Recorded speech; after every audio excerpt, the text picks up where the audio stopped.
Hello, हाय, good evening, नमस्कार, नमस्ते दोस्तों। आज हम अपने यूट्यूब चैनल टॉपिक्स विद अर्पित पर शुरू कर रहे हैं पॉलिटी से संबंधित स्टडी सीरीज़, जिसमें हम पॉलिटी के सभी टॉपिक्स को थोड़ा संक्षेप में और थोड़ा विस्तार में पढ़ेंगे। संविधान के इस अध्ययन को हम शुरू करते हुए पहले हम देखेंगे हमने स्रोत कौन कौन से लिए हैं। संविधान का स्रोत है, संविधान के अध्ययन के लिए हमने स्रोत लिया है लक्ष्मीकांत बुक को, जिसको यूपीएससी के स्टूडेंट्स पढ़ते हैं, और दूसरा हमने स्रोत लिया है हमारी संसद, जो बुक है संविधान विशेषज्ञ सुभाष कश्यप जी की। इसके अलावा न्यूज़पेपर्स और वेबसाइट्स को भी हम फॉलो करेंगे। आइए आगे चलते हैं। सबसे पहले देखते हैं संविधान सभा।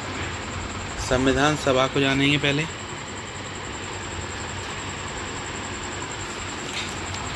संविधान सभा के अध्यक्ष थे डॉक्टर राजेंद्र प्रसाद, जो भारत के पहले राष्ट्रपति भी थे। संविधान सभा की स्थापना अंग्रेजों द्वारा लाए गए कैबिनेट मिशन प्लान के अनुरूप की गई थी, जिसका संविधान सभा का गठन हुआ 9 दिसंबर 1940 को। उसकी प्रथम बैठक हुई। संविधान सभा से संबंधित कुछ महत्वपूर्ण कमेटियां हैं, जिनमें पहली है संघ संविधान समिति। इसकी अध्यक्षता नेहरू जी ने की थी। दूसरी समिति है संघ शक्ति समिति। इसकी अध्यक्षता भी नेहरू जी ने की। तीसरी समिति है मौलिक अधिकारों से संबंधित, अल्पसंख्यकों से संबंधित और आदिवासी क्षेत्रों के कल्याण हेतु। उसकी अध्यक्षता सरदार वल्लभ भाई पटेल ने की है। इसके अतिरिक्त एक समिति थी जिसका नाम था संचालन समिति। इसके अध्यक्ष थे डॉक्टर राजेंद्र प्रसाद। संविधान सभा के संगठन को भी समझ लेते हैं। संविधान सभा के प्रांतीय सभाओं से निर्वाचित सदस्य संख्या थी 292। रियासतों ने अपने द्वारा चुने गए प्रतिनिधियों को भेजा, उनकी संख्या थी 93। 4 सदस्य मुख्य आयुक्तों के प्रांत से चुने गए थे। मुख्य आयुक्तों के प्रांत से तात्पर्य है जैसे आज भी केंद्र शासित प्रदेश होते हैं, उसी प्रकार अंग्रेजों के समय में मुख्य आयुक्तों के प्रांत हुआ करते थे। उनसे 4 सदस्य चुने गए। ये एक इम्पोर्टेंट नोट यह है कि विभाजन से पहले संविधान सभा की टोटल संख्या थी 389, लेकिन विभाजन के बाद मुस्लिम लीग के अलग हो जाने के कारण संख्या रह गई 299। अब आगे चलते हैं हम। निर्माण का उपक्रम कैसे हुआ उसको देखते हैं। संविधान की एक महत्वपूर्ण समिति थी जिसका नाम था ड्राफ्ट कमेटी, जिसको हिंदी में हम कहेंगे मसौदा समिति। इसकी अध्यक्षता डॉक्टर BR अम्बेडकर ने की थी। एक महत्वपूर्ण नोट ये जान लें हम कि संविधान सभा के एक सलाहकार भी थे, जिनका नाम था डॉक्टर BN राव।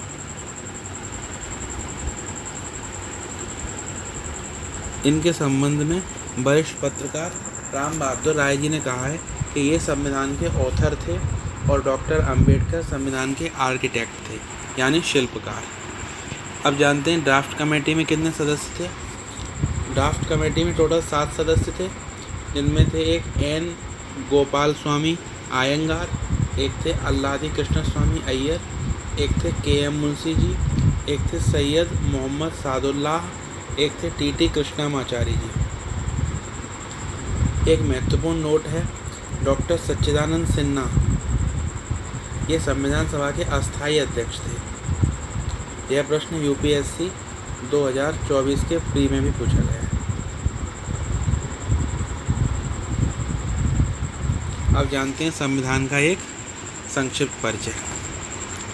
देखिए, संविधान जो हमारा है उसमें मूल संविधान में 392 अनुच्छेद थे, 8 अनुसूचियां थीं जिनको शेड्यूल कहते हैं, और 22 पार्ट यानी भाग थे। किंतु वर्तमान समय में संशोधन होने के पश्चात 448 अनुच्छेद हो गए हैं, 12 अनुसूचियां हो गई हैं और 25 भाग हैं।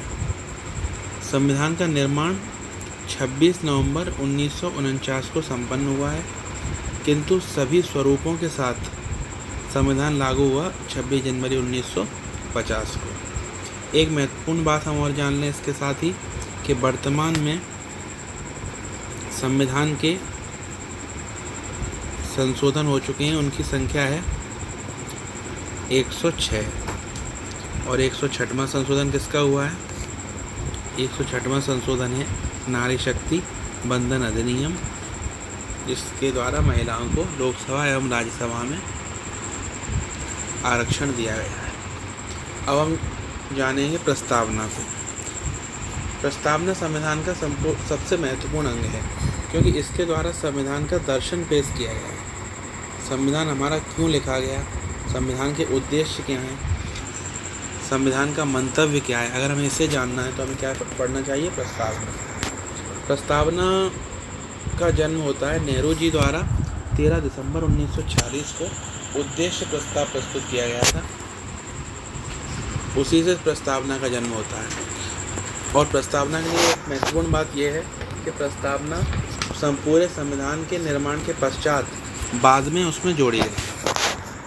और प्रस्तावना अमेरिकी संविधान की प्रस्तावना से प्रेरित है। अमेरिकी संविधान की प्रस्तावना में भी पहले शब्द क्या हैं, we the people of America. उसी प्रकार भारतीय संविधान की प्रस्तावना में भी क्या है, we the people of India, हम भारत के लोग। हम भारत के लोग से आरंभ होती है प्रस्तावना, और इसमें संविधान का दर्शन उद्धृत है। अब हम जानेंगे प्रस्तावना में कौन से संशोधन हुए हैं। प्रस्तावना में अभी तक केवल एक संशोधन किया गया है, जो इंदिरा गांधी के कार्यकाल में इमरजेंसी के समय किया गया था। आज 25 जून है, आज इमरजेंसी का 50वां सालगिरह है। आज के दिन संविधान हत्या दिवस भी मनाया जाता है। ये भी एक इम्पोर्टेंट तथ्य है, इसको हम याद रखें। 42वें संविधान संशोधन के द्वारा 3 शब्द संविधान की प्रस्तावना में जोड़े गए। पहला था समाजवादी, दूसरा है पंथनिरपेक्ष, तीसरा है अखंडता। अब शब्दों का अर्थ हम आगे प्रस्तावना देखेंगे, उसमें पढ़ लेंगे।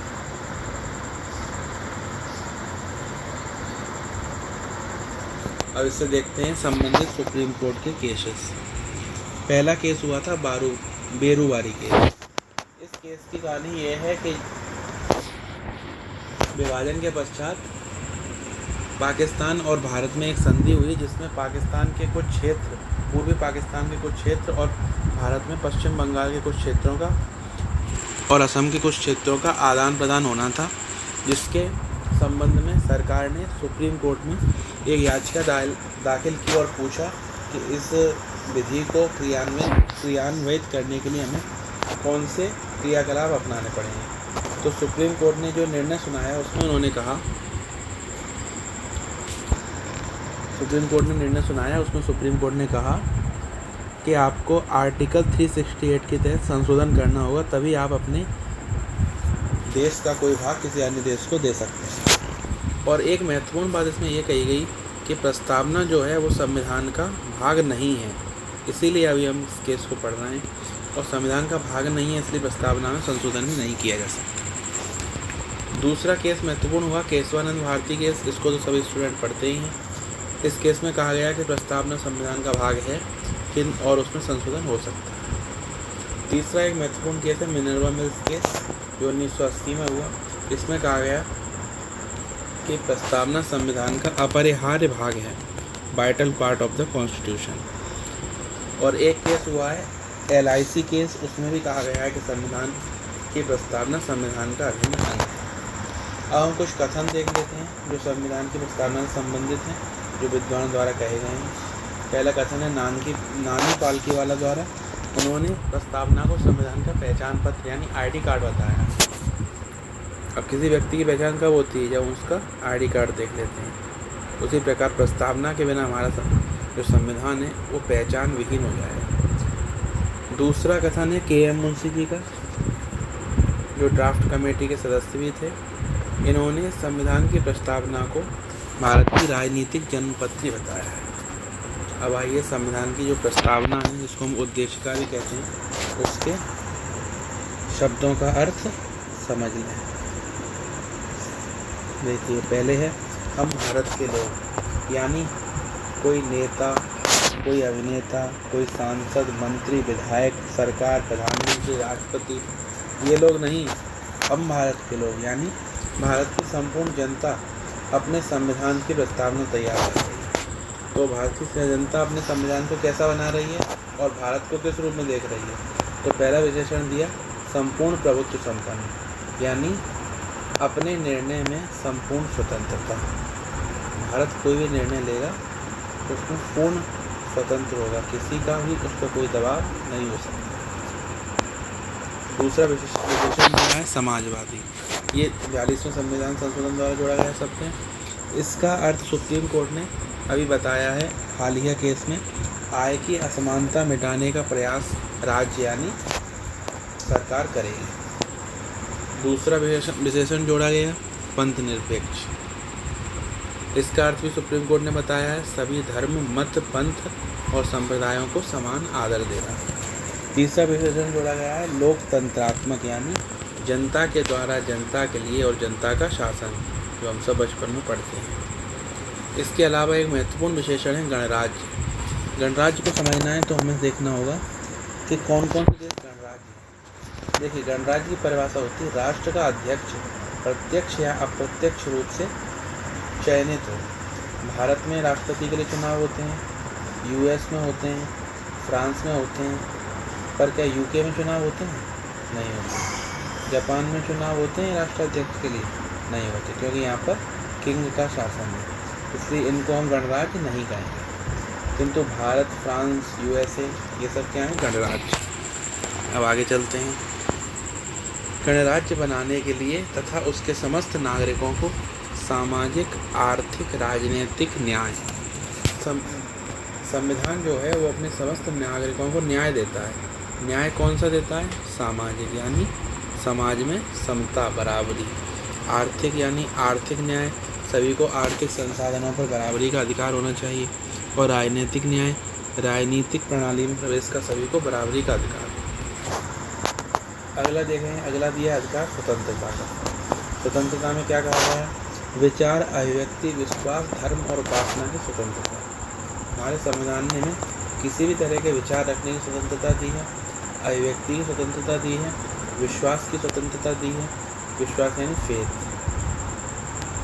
धर्म की स्वतंत्रता दी है और उपासना पद्धति की स्वतंत्रता दी है। जैसे कोई व्यक्ति सनातन धर्म को मानता है, कोई व्यक्ति इस्लाम को मानता है, कोई व्यक्ति सिख धर्म को मानता है, और इनके जो पंथ हैं, जैसे अकाल तख्त जो होता है सिखों में, हिंदुओं में वैष्णव, शैव, इस्लाम में दाऊदी, बोरा, शिया, सुन्नी आदि, तो उनमें उपासना पद्धति में भेद होता है, तो उसका भी अधिकार हमारे संविधान ने दिया हुआ है। अब आगे देखते हैं समता, इक्विटी। संविधान ने हमें इक्विटी का अधिकार दिया है। किसकी समता? प्रतिष्ठा की समता और अवसर की समता, यानी हमें किसी भी क्षेत्र में अवसरों के लिए समता प्राप्त होगी और प्रतिष्ठा भी समान प्राप्त होगी, यानी मानवीय गरिमा से जीवन जीने का हमें अधिकार मिलेगा। एक महत्वपूर्ण शब्द आया इसमें, व्यक्ति की गरिमा, यानी संविधान प्रत्येक व्यक्ति को जीवन जीने की गरिमा प्रदान करता है। राष्ट्र की एकता की बात करता है, यानी भारत प्रांतों में विभाजित तो है किंतु विविधता में एकता के मार्ग को अपनाता है। इसलिए कहा गया है राष्ट्र की एकता एवं अखंडता को सुनिश्चित करने वाली बंधुता। इसमें प्रांतों और राष्ट्र की एकता तो है ही, इसके साथ लोगों की भी एकता है, क्योंकि हम किस मान्यता को मानने वाले हैं? विविधता में एकता। अब आगे कहा गया है दृढ़ संकल्प होकर अपनी इस संविधान सभा में आज तारीख 26 नवंबर 1950 मित मार्गशीर्ष शुक्ला सप्तमी संवत 2006 विक्रमी को एतद द्वारा संविधान को अंगीकृत, अधिनियमित और आत्मार्पित करते हैं। यानी कौन आत्मार्पित, अधिनियमित और अंगीकृत कर रहा है? हम भारत के लोग। मैंने फिर कहा, ना कोई नेता, ना कोई संसद, ना कोई प्रधानमंत्री, ना कोई राष्ट्रपति, भारत की जनता, जो हम भारत के लोग हैं, वही हमारे संविधान को अधिनियमित, आत्मार्पित और अंगीकृत कर रहे हैं। इन महत्वपूर्ण बिंदुओं को हमने यहाँ लिख रखा है, इसको आप देख सकते हैं। 26 नवंबर 1949 संविधान अधिनियमित, आत्मार्पित और अंगीकृत किया गया। आज हमने प्रस्तावना पूरी की है। कल हम पढ़ेंगे इसके आगे का जो पार्ट है यूनियन एंड स्टेट्स। उसमें हम जानेंगे कि भारत का जो संविधान है वो देश के क्षेत्र और राज्यों के बारे में किस तरह की व्याख्या देता है और व्यवस्था देता है। अगर आपको मेरे द्वारा बताए गए इस टॉपिक विशेष के संबंध में जानकारी अच्छी लगी हो तो कृपया मेरे चैनल को सब्सक्राइब अवश्य करें, लाइक करें, शेयर करें और बने रहें टॉपिक्स विद अर्पित के साथ। जय हिंद, नमस्कार, जय श्री राम।